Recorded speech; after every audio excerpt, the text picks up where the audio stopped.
Okay, so here we go.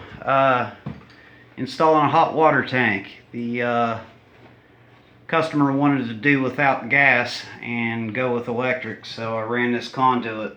I got lucky, and the hot water tank actually is directly below this floor down here. So I ran this conduit up, poked it into the wall, and then came in there and put in a new breaker.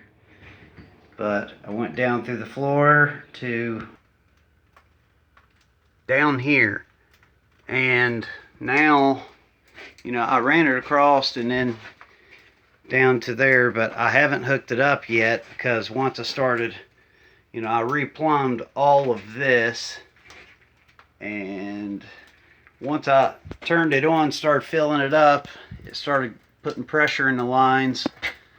I found a leak here and another leak right here. This part is bad, needs fixed. I'm just going to replace all this, and then I have to replace that little section there, but it's coming along. It will get done.